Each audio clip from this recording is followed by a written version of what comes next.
Hello, my name is Sarah Larson, and I'm going to be going over the social media marketing review by giving a breakdown of the success that we've had in the last 3 months with our social media marketing plan. But first, we want to start off by going over the goals we were given by the CMO, which included spending the entire budget every week, growing brand awareness, increasing engagement, and increasing annual sales by 10%. To start off, the goal was to gain 60,000 impressions and earn $4,500 in revenue. And by the end of the internship, those numbers grew drastically to create a goal of 1 million impressions and $50,000 in revenue each week, working from a budget of $10,000 per week. From that, the goals I included in my specific marketing plan were to increase Instagram and TikTok reach by 30% in the next 3 months, to increase TikTok and Facebook engagement rates by 30% in the next 3 months, and to increase TikTok and Instagram conversion rates by 20% in the next 3 months. This included a strategy that involved creating tutorial packing videos, humorous adventure short form videos that would kind of play off of Dora the Explorer or Indiana Jones, choose your own adventure bag campaign, carousel ads, responding to comments within 2 hours, and pairing up with influencers to promote the OG backpack. These metrics were created to help us know that if we reached these numbers, then we could know that we accomplished our goals.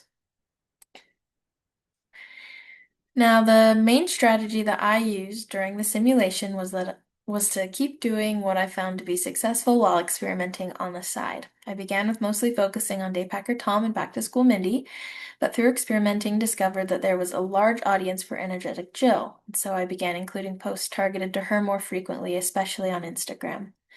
I posted once a day, Monday through Friday, on Facebook and Instagram, directing on average anywhere between 1,000 to 1,500 for each paid ad throughout most of the simulation. I started implementing TikToks too, though I kept their budget smaller and I let the influencers do the heavy lifting so that I could focus our budget on prioritizing our bigger social media platforms. I initially started by posting every day, including weekends, but that didn't prove fruitful, so I eventually cut out all posts scheduled for Saturdays and Sundays. The main channels that I used or found to be most effective was Facebook, TikTok, and Instagram. I started off by using Facebook, Instagram, X, and Pinterest, but did not find much success with Pinterest and X, so I eventually dropped those and instead used TikTok, which ended up being really fruitful. The kind of content that I found to be most successful was Facebook posts, including static images and videos, were just as successful as Reels were when targeted to Daypacker Tom, but the posts were not successful with Back to School Mindy or Energetic Jill. The female audiences responded much better to Reels, TikToks, and Stories. When I learned that, I changed most of my paid ads and organic content to be in short form videos, since that platform spoke to all three of those audiences. Unfortunately, we did run into a crisis during our short 3 month period of time in which Taylor Swift purchased a bag from Nordstrom and she found a note in the pocket that was allegedly written by a man from a labor camp in China where he explained the horrible working conditions there. This obviously did not speak favorably of our brand and was quickly gaining negative traction on social media. So our response was to immediately pause all scheduled posts and instead post public statements where we explained our lack of awareness and earnest efforts to research the manufacturer and check the credibility of the letter, while simultaneously we were searching for alternative manufacturers that could prove that their materials were ethically sourced. During the crisis, we focused our social media content on giving our customers updates on our research, sharing videos from the CEO apologizing for the situation, and showing educational behind-the-scene videos that demonstrated the ethical production of the bags from some of our other manufacturers. Thankfully, our quick response and focus on transparency helped tremendously in damage control, and we were able to bounce back substantially. We took the total number of reach, engagement, and conversions from Facebook, Instagram, and TikTok combined from last year's success and compared it to the work we've accomplished here in the last 3 months. And this is what we've found.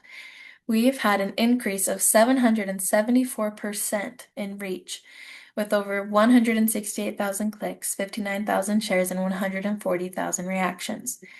We've had an increase of 370% in engagement, with over 10 million impressions and 845,000 engagements. And we've had 174% increase in conversions with 20,578 conversions And we gained a total of new followers, 127,459,000. I think I said that number wrong. 127,459.